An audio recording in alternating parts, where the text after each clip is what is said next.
Hey guys, welcome back to more of my mission stories. Today we're doing a bit of a backtrack here. We're actually going back to Calafate for a little bit because last week I was sitting there and I totally realized I zoned over to a handful of really, really important stories to me. And I'm not sure how I did that, but I did it. So I wanted to go back and cover a couple of these stories. So to start off, I've got this nice picture here. It's Elder Petersen and I, and this is a professional picture taken by a lady that we met on a bus named Susan, and we also met her daughter. Um, Long story short, we were on this bus, and well, not a long story short. Long story long, we met on this bus, and what happened is I had said when I was going to Rio Gallegos from Calafate, the bus systems had been shut down. So when I was going to my second area, this was me headed to my second area. So I had all my bags with me on this bus, and this was my goodbye to Calafate. So when I was going to do this, the busing system was on strike with the Argentine government. They want paid more by the government. They want more money so that they can do whatever they wanted to do. So they were on strike. And so what happens when they're on strike is all these busing companies shut down.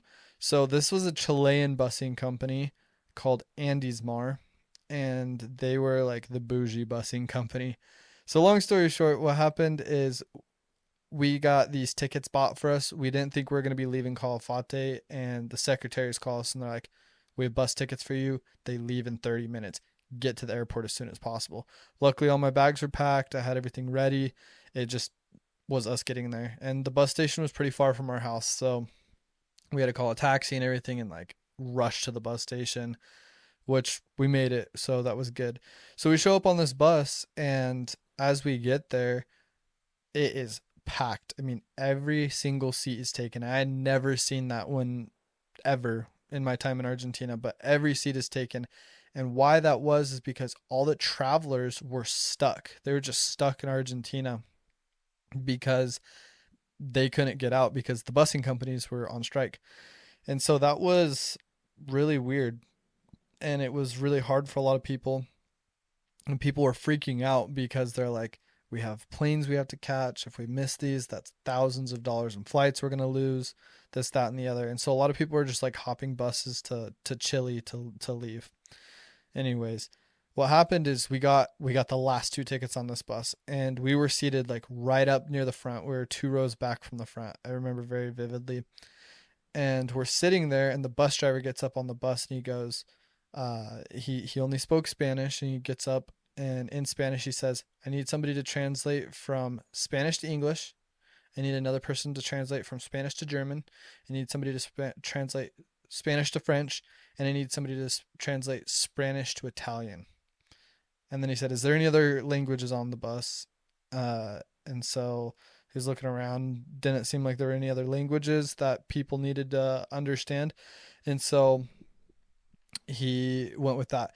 And my companion, Elder Petersen, raises his hand and he goes, "I can translate Spanish to English." And then a couple other people said, "Oh, I can translate this, I can translate that." And so one by one, everybody like took turns doing the translation. So first it was Spanish to English. My companion gets up, translates what this guy has to say. Pretty much explained what I just explained to you guys, that the busing system was shut down. This bus was completely full. It was headed to Rio Gallegos and this, that, and the other. And so my companion translates and he sits down, and the lady across from us goes, "How do you know Spanish so well? And what are you guys? Who are you guys?" And we just like look at her and we're kind of shocked. And we're like, "Well, we're missionaries. We're from the United States. We're here. We preach the gospel of Jesus Christ to the people here in Argentina." And she's all like, "That's amazing. Tell me more." And so we're sitting there and we get talking with her, and turns out she was born and raised, she's born in the US, raised in Germany. Um Her dad did something in Germany. I can't remember what he did there, but was raised in Germany. Her husband was German, of German descent, and she had lived in Germany for many years, but had been living in back east in like Massachusetts or something. for the last couple of years, and she was a professional photographer. She was a blogger, and she had just recently lost her husband. He'd passed away of cancer, and right after her husband died, her dad died.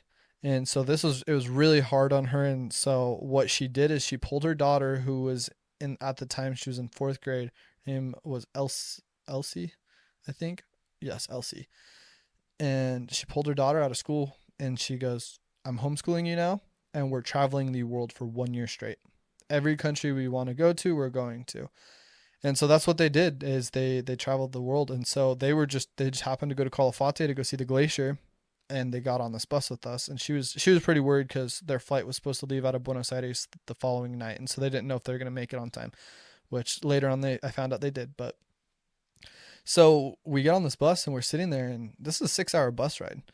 And we get on this bus, and she first thing starts talking to us, and the bus starts moving, and she starts asking us questions. Well, who are you? What do you do? Da da da da. And we start explaining those things to her, and she was just in awe. She's like, "Well, can you teach me more? Can you tell me more?"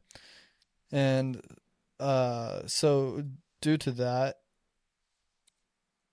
we showed her mate. Again, this is the time in my mission when we could drink mate outside of the apartment. And so we were drinking a mate, and she's like, "Well, what is that?" And we explained mate to her, and we're all like, "Oh, this is a traditional Argentine drink. It's something that we drink. It's just, yeah." And she goes, "Is it like marijuana?" And we're like, "No, no, no, no. It's completely natural. It's like an herbal tea." And she's like, "Oh, that's really cool." And they'd only been in Argentina for a couple days, so they hadn't really seen that. And we're like, "Do you want some?" And she's like, "No, no, no. I don't want to try any of that." Which I understand. I totally understand. It does look a little bit crazy, but it was a really cool picture she took. I mean, you can tell she's a very good photographer. And then I start talking to her, and she told us about her husband and her dad, and I was just like, "I need to teach the plan of salvation. I need to teach it right now." So I whipped out my little plan of salvation kit that I have right here, and I start teaching it. And I was like, "I'm in my environment right now. I've been in the mission for 4 months now. I'm still not great at Spanish, but English, I can teach in English." And of course, the plan of salvation here, this little it's in Spanish, but it's an object lesson. There's an object there. And so you can teach it in English pretty well. So I taught it in English, and Elder Petersen obviously helped me at the same time, but she was like amazed, and she just very, very emotional, very spiritually motivated woman. She starts sobbing. She was pretty caught off guard, and she's like, "This is amazing. I want to learn more. How do I learn more?" And we're all like, "Well, you aren't really in the place for like baptism or anything right now because you're traveling the world. It's going to be really hard to have missionaries teach you." And so I took down her email, and I was like, "When you get home, email me, and I'll send the missionaries to you." And she's like, "Oh, okay, yes, yes, yes, please, please." Anyways, so we teach the plan of salvation to her, and she's all like, how do I learn more about this? I want to learn more." And I was like, "Well, we're going to Rio Gallegos. Do you have a layover with your buses?" And she's like, "Yes, but it's like 8 hours. We have to wait in the bus station for 8 hours." And I was all like, "Oh, well, we have a genealogy center in Rio Gallegos where you can go and learn how to index and find your ancestors and everything. Would you be interested in that?" She's like, "Yes, please, please teach me more." And so after that, when we got to Rio Gallegos, we took a cab with her and her daughter to the church in Rio Gallegos, and she loved it. She's like, "Can I take pictures?" And she went through the whole church. We gave her a whole tour. She took pictures of all over the church, and she was just amazed at how beautiful our church was. And then she's all like, she wanted to do her indexing and get a family tree account set up. She's like, "How much is it going to cost me?" We're like, "It's free. It's completely free.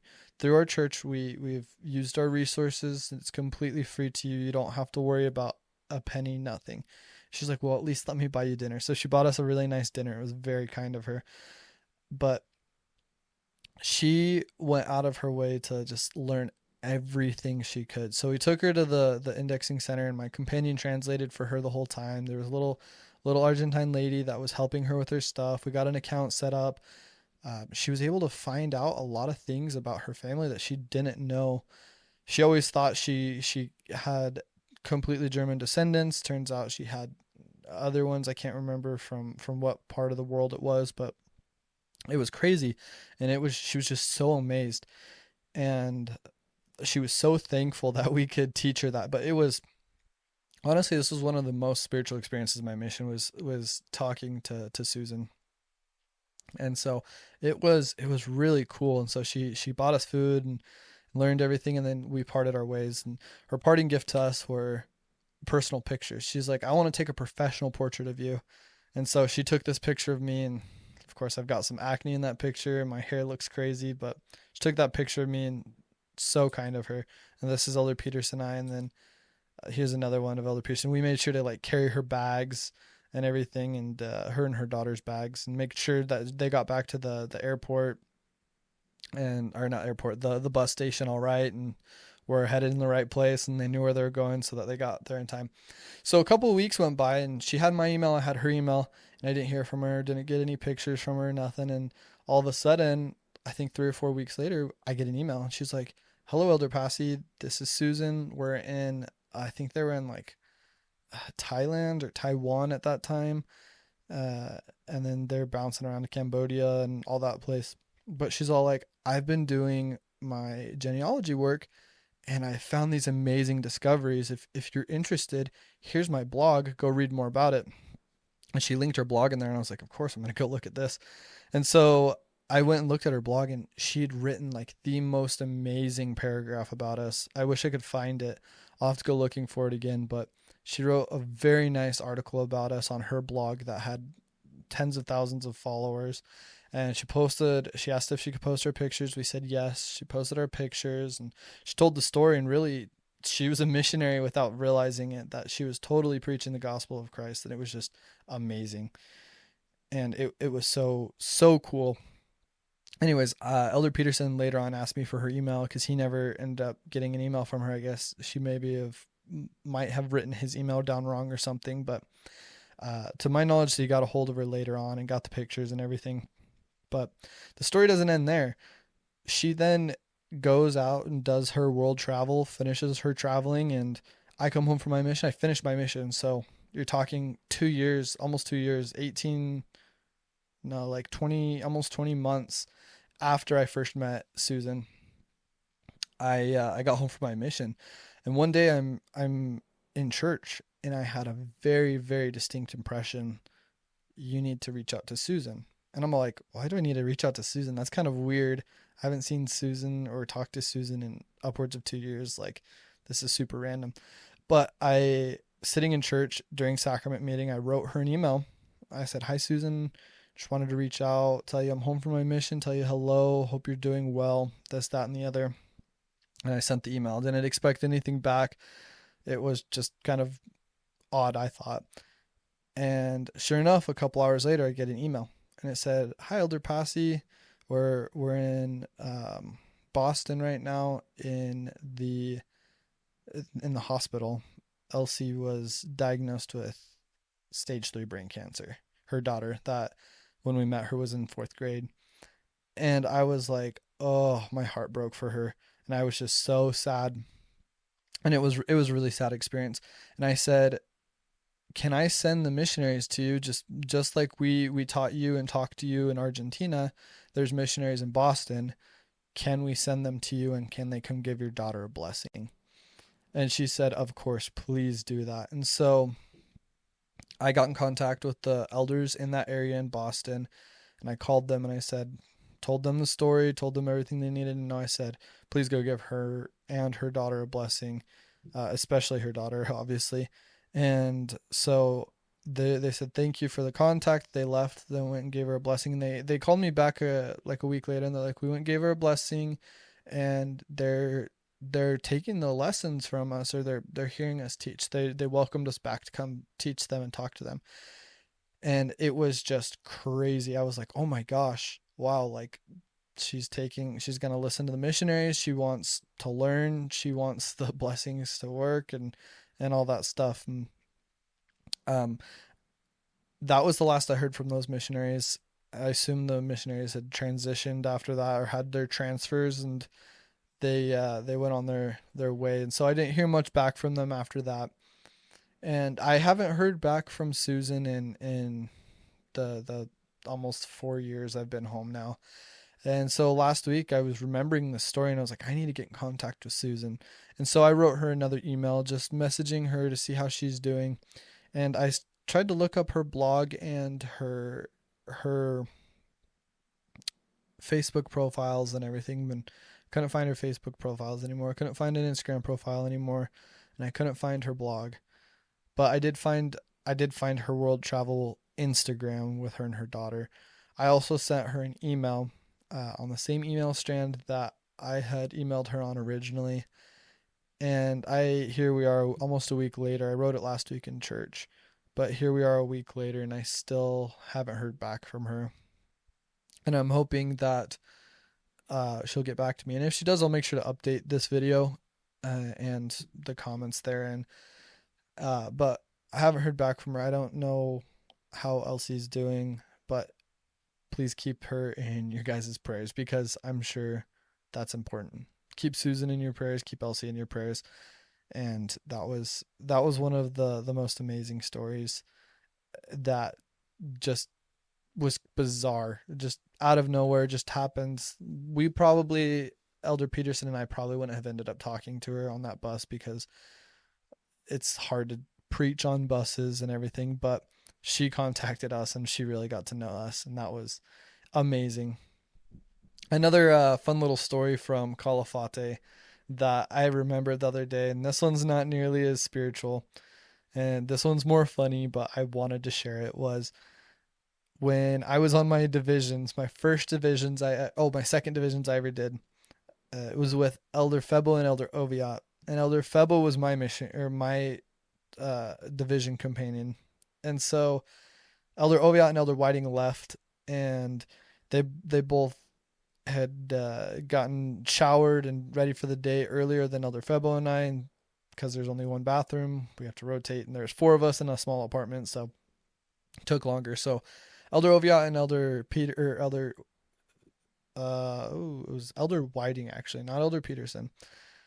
They left for the day, and Elder Febble and I were still getting ready and finished up. And we're sitting there in the kitchen, or I came out of the bathroom after showering. I showered the very last, and of course I didn't get any hot water in the middle of winter, fun stuff. But I come out of the kitchen and Elder Febble goes, Elder Passy, what is this? And I'm sitting there, I'm like, he's holding a Tupperware container that's about this big, about this tall, has a teal lid on it, this color lid right here, this teal color. He goes, what is this? It was hilarious. So backstory, that is the container we kept dried onion shavings in. And the way they just looked kind of funny. Anyways, we'd put those in like soups, and when we cooked, we'd use dried onion shavings for more flavor a lot. But it was hilarious because we're sitting there and I walk out and Elder Febble goes, Elder Passy, what is this? It looks so weird. And I was like, oh, just off of a whim. I go, that's Elder Whiting's toenail clipping collection.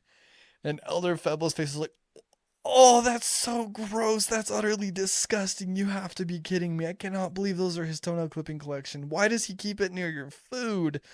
And I'm just on the ground dying. It was the funniest moment I had ever had up to that point in my mission. And I was dying laughing. And he's like, why is that so funny? And I was like, Elder, they're not toenail clippings. That was a complete and utter joke. They're dried onions for cooking. Anyways, I just remembered that story off of a whim, and I love that story with a passion. I had to share that. So anyways, if you ever have dried onions, now look at them again and tell me they don't look like toenail clippings, especially the ones we had where they were like lengthy instead of like the little square ones. So it looked like it looked like toenails. Anyways, hilarious. Go take a look at your dried onions and tell me they don't look like toenail clippings. Anyways, guys, I hope you enjoyed that story, and I hope you enjoy the next episodes that I'll be putting out from time to time, and I hope you guys enjoy. I've also made a couple changes, got a new microphone, so hopefully the sound's a little bit better, as well as I changed my video names from my mission experience to living the Argentine dream, and then I'm trying to remember the exact title. Stories. What is it? Living the Argentine dream. Untold stories of 2 years abroad, something like that. And so I changed the name of that, hopefully to get more views on these videos, because people have told me they really, really enjoy these. Originally, I had made these for myself and only myself to remember my mission stories, but I've actually got quite a few views, and I've gained like 30 subscribers on this channel just from these videos being found. And so I decided that I would change the name up a little bit in order to get some more viewers and hopefully spread the gospel by talking about my mission experiences. So anyways, I hope you guys enjoy, and look for those videos named that now. So anyways, thanks guys, I appreciate it, and I hope you have a good one. Later.